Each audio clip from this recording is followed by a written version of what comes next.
Welcome to a Pulp Event podcast, brought to you by the PulpNet, your link to the online world of the pulp magazines, since 1996, online at thepulp.net. This Pulp Event podcast features a panel discussion titled Unknown, the Best in Fantasy Fiction. Participating are Walker Martin, Dr. Tom Krabacher, and Dr. Garyn Roberts. The talk was recorded on Saturday, August 9th, 2014, at PulpFest 2014 in Columbus, Ohio. Here is Walker. When I was a teenager in the 50s, I was collecting back issues of Astounding Science Fiction, and one thing I noticed in all the post-war issues is quite a few letters, and they all said the same thing. When is Unknown going to be revived? When are we getting Unknown back? And I once counted up the letters, and I have a book here where there's over a dozen letters from fans from about 1944 through 48, and they're all asking about Unknown. And John Campbell, the editor of Astounding, always said the same thing. Unknown lacks paper, and we have to wait until the paper comes through. So it never did come through. In fact, in 1948, the decision was made to kill the Street and Smith pulp line, and the only magazine to survive happened to be Astounding. So even though Unknown published an annual, which they were hoping would sell well, I guess it didn't sell that well, and the magazine never was revived. Well, I then made the decision to go ahead and start collecting this magazine. And at the time, in the 50s and 60s, you could buy just about any pulp for $1. There was a few that cost more than that maybe, but for the most part, it was $1 or less. So I put out the word that I was willing to pay $50 for a set of Unknown, 39 issues, so I came to more than $1 an issue, and that's basically what most people were paying back in the 50s and 60s. Well, I sent out quite a few letters, and including a letter to the Woolworth Bookshop in Pennsylvania, run by Bob Michael. Now, the funny thing about the Woolworth Bookshop, you might remember they had ads in all the digest science fiction magazines in the late 50s, early 60s. The funny thing about this bookstore is often you would send your money in, and if he didn't have what you ordered, he would just pick out something else and send it to you. So the guy developed this horrible reputation that I was not aware of, you know. Well, I sent him a letter saying, I'll pay $50 for a set of Unknown, and this is what he replied. I kept this letter and stapled it into my Unknown book here, and it says, it's dated September 1963, Dear Mr. Martin, one fan just wrote in the margin of my letter, was I kidding? One said he paid well over $100 for his Unknowns over 15 years ago. And the third and last fan I know has a set, and he'd be willing to sell at $5 an issue. Plus, you'd have to pay the postage. So in other words, he wanted $200. He goes on to say, if you send $200, then you can have the set. Well, in 1963, that was outrageous. You know, I wasn't going to pay that money. I couldn't pay that money. I was in college at the time, and I simply didn't have the money. Fortunately, Jerry DeLarie, who was a longtime science fiction fan, and for decades put out lists selling things. He sold me a set soon after this Bob Michael letter from the Woolworth Bookshop. He sold me a set for $50. So I did manage to get that set. And over the years, I must have had half a dozen sets, always upgrading the set, until finally I had a set I would say is like in fine condition of loose 39 issues. And I was happy with that for many years.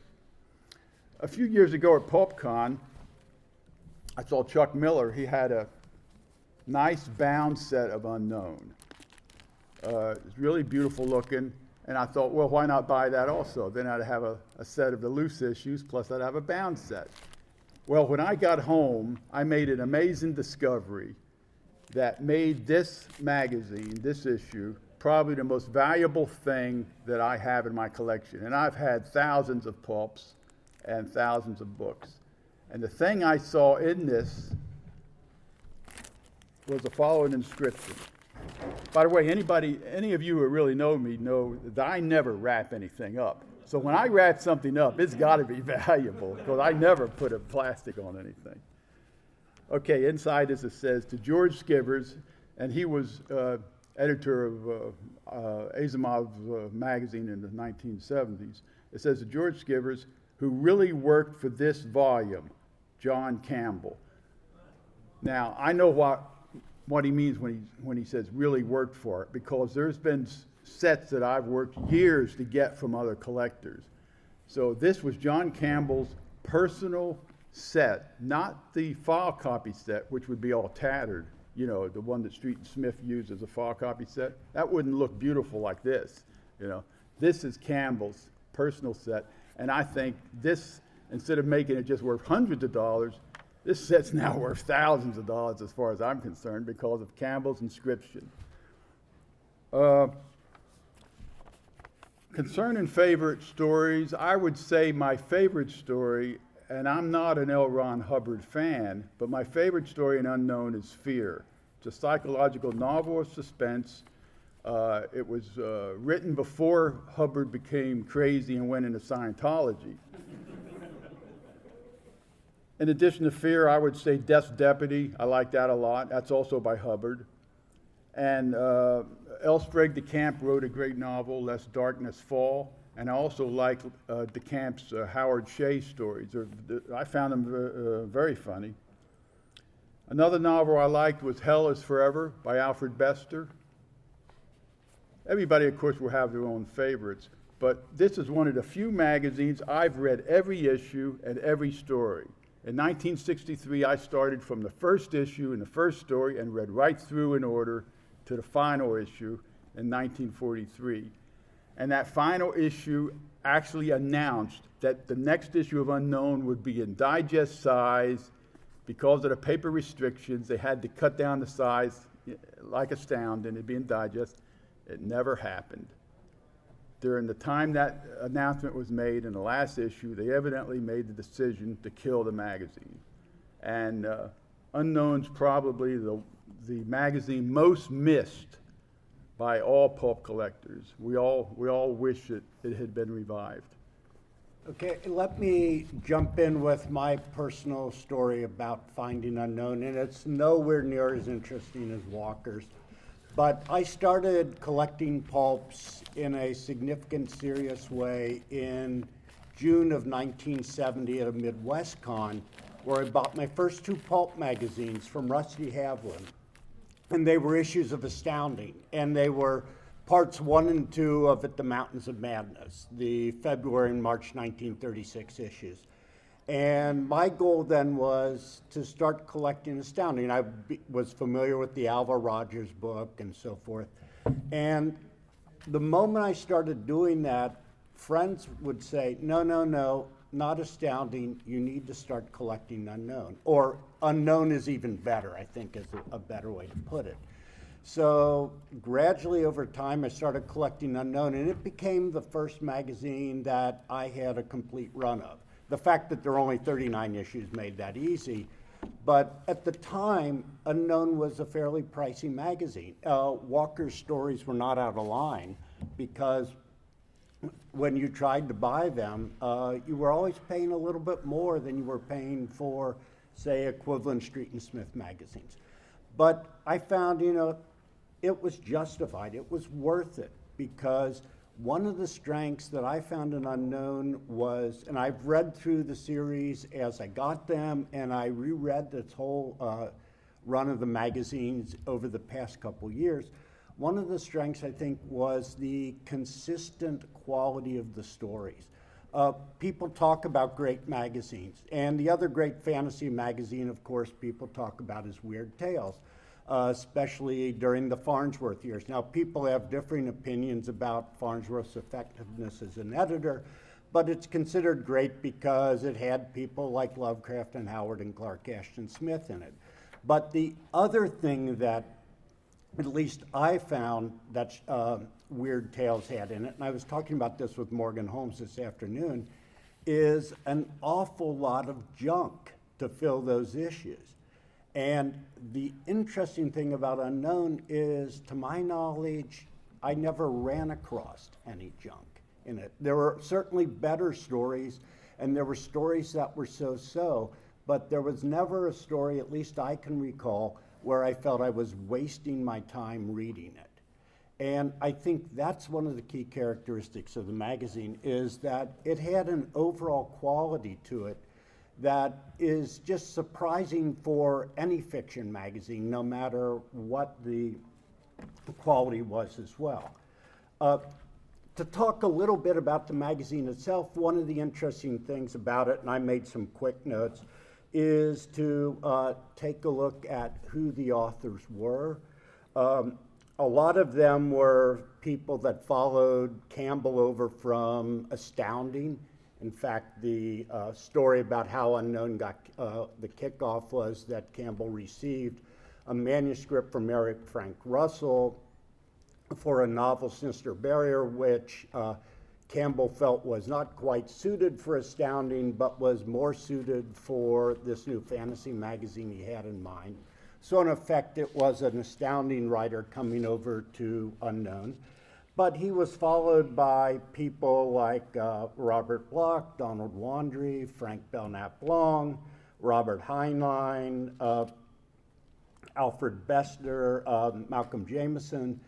There were a lot of Astounding people that came over, but he also, and this was I found fascinating, was he also brought over a lot of the Weird Tales writers, but not all of them. People like Donald Wandry and Long came, but people like, well, Seabury Quinn and August Derleth, for example, did not, because he was bringing over writers that had a greater flexibility, I think, that could approach, and I'm sure we're going to talk about what made for, what the Unknown stories flavor was like, what was the character of the magazine in a minute. But he was bringing over people that had a flexibility in their writing style and that could accommodate lots of different approaches. Just a quick rundown of the writers who appeared in those 39 issues. I just do this because I went through the effort of doing the count. I had nothing else to do with my time. My life is empty. But the most popular writer, the writer who appeared most frequently was Theodore Sturgeon with 16 stories and 39 issues.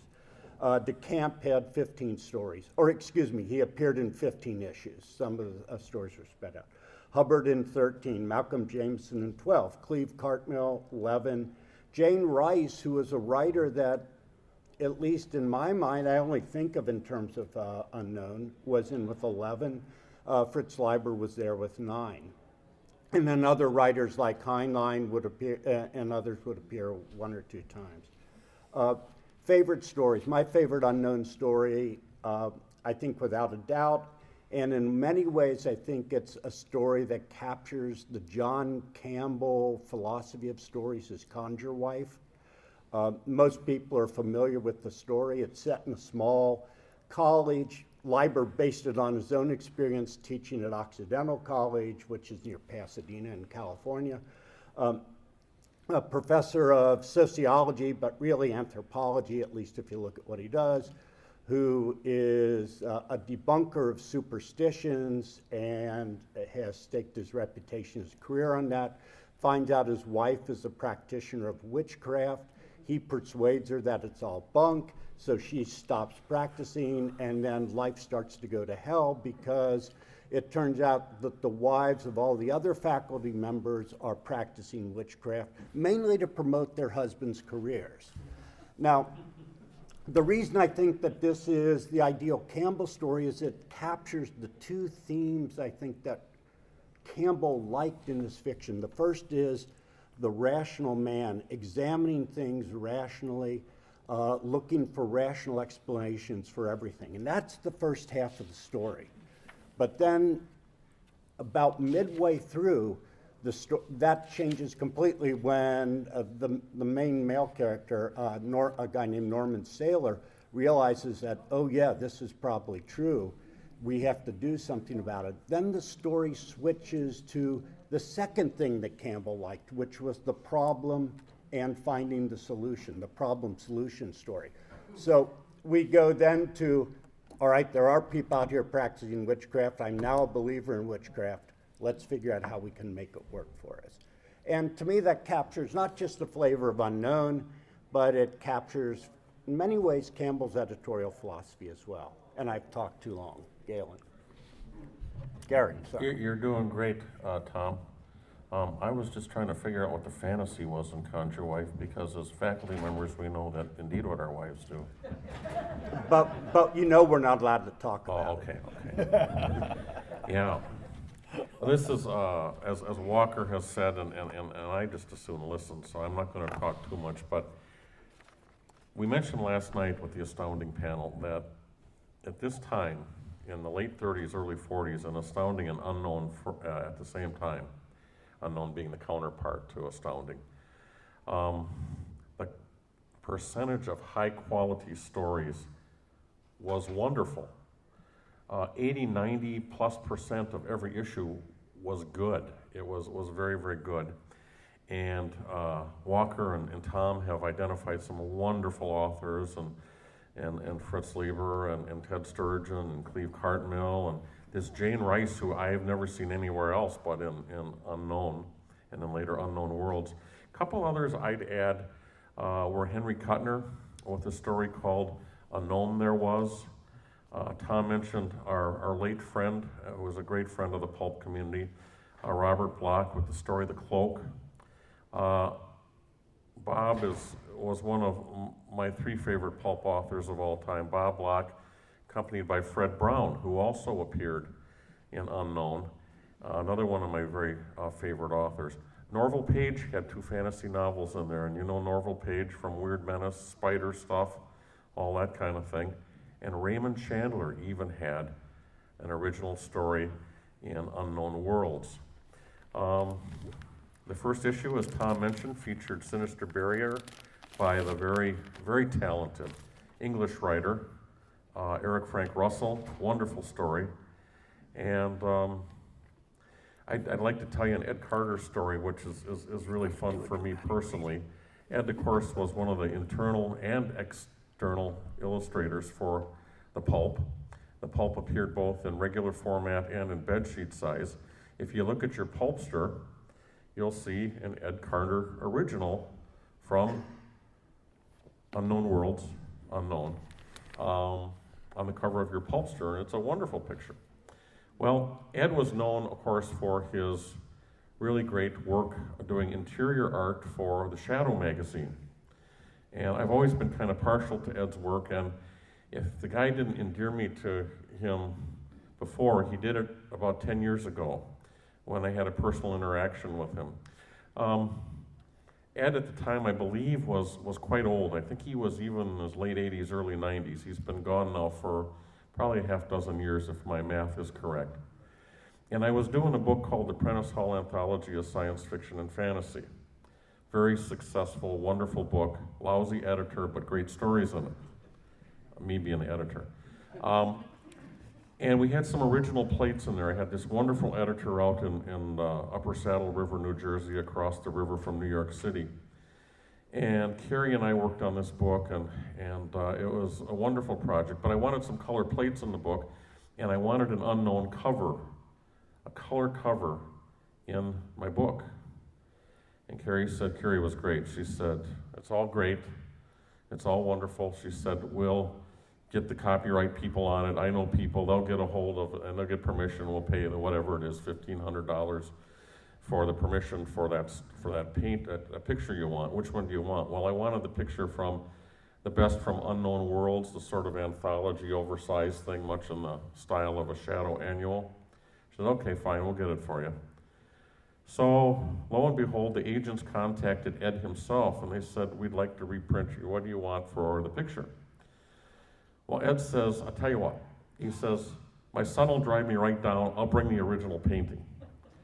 He brought the original painting, and like 3 other authors in the book, he said, I like this project. I like this guy who's doing the book. He says, no charge for the painting. So I've always loved Ed Carter and the Unknown stories. But that's enough for me. I want to hear from Walker and Tom some more here. Okay, the question has come up, what made Unknown different from Weird Tales, for instance? What made it a quality magazine?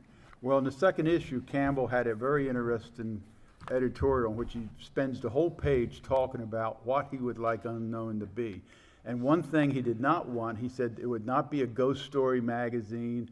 It would not have the zombies and the vampires. It would not have the usual thing like, had I but known what terrible events was going to happen. You know, it'd be nothing like that.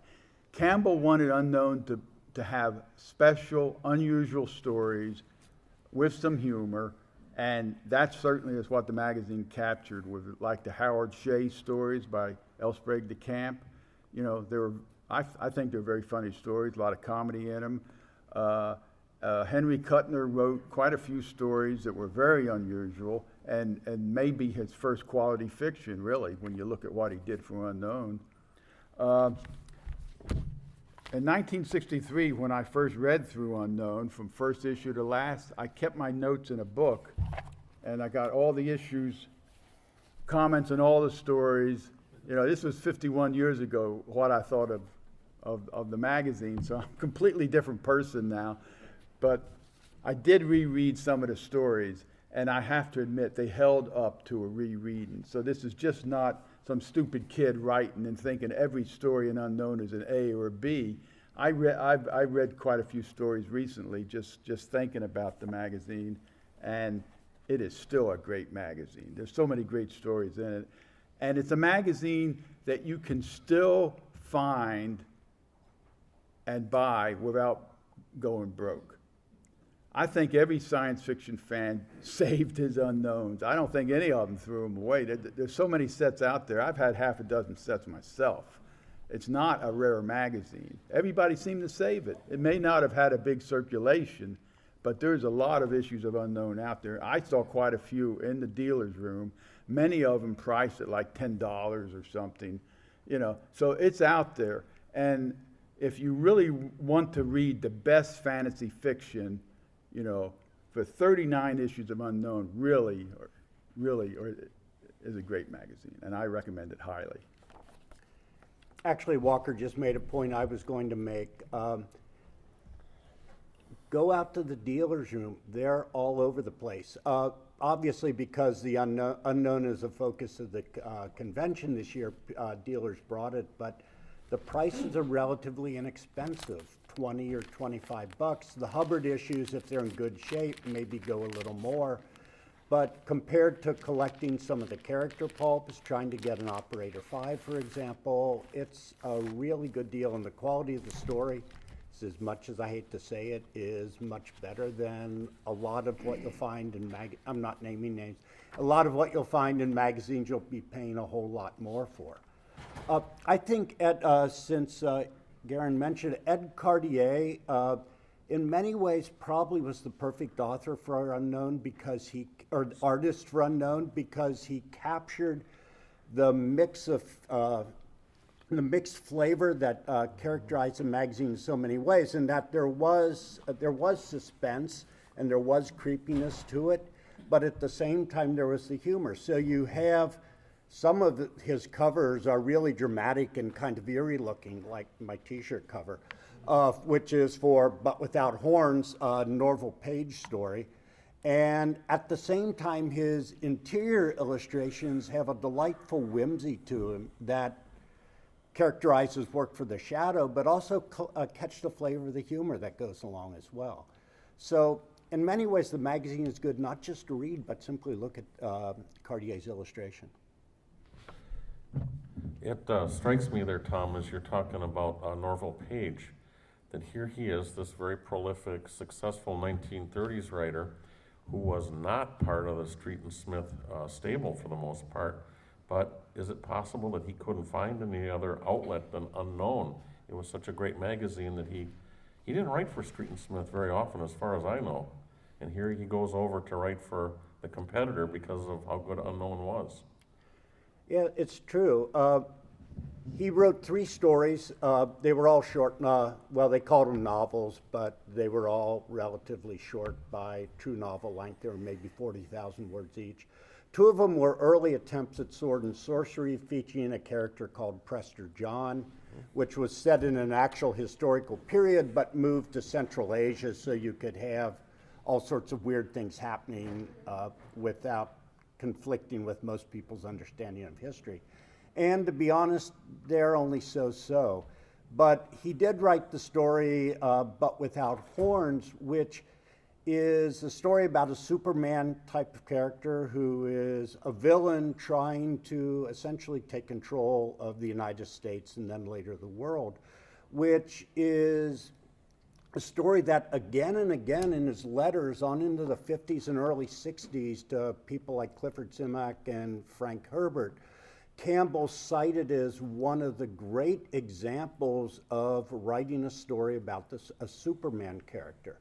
And by that means a character with far greater mental ability than any normal human being had. And Campbell always held that you couldn't really do that because it's impossible for a person to convey or imagine what the thinking of some being of superior mentality would be like.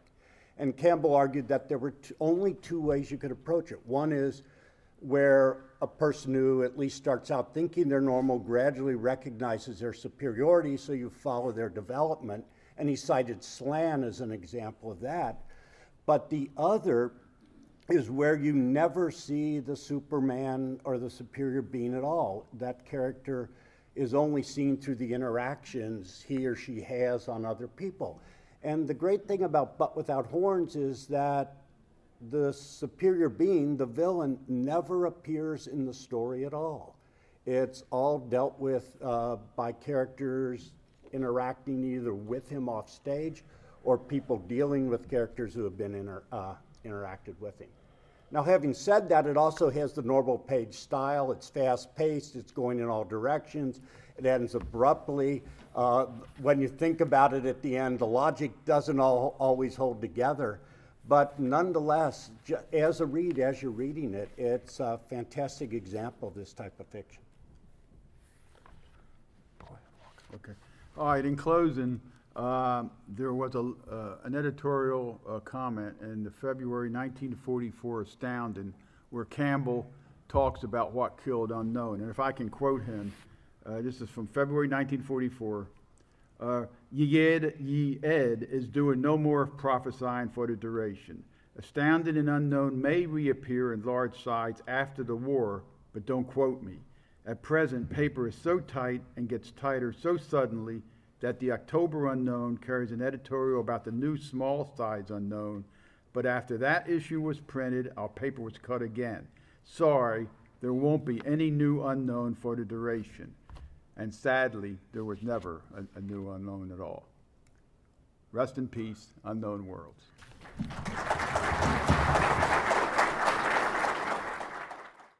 You've been listening to a Pulp Event podcast, brought to you by the Pulp Net, when your next adventure was just a dime away.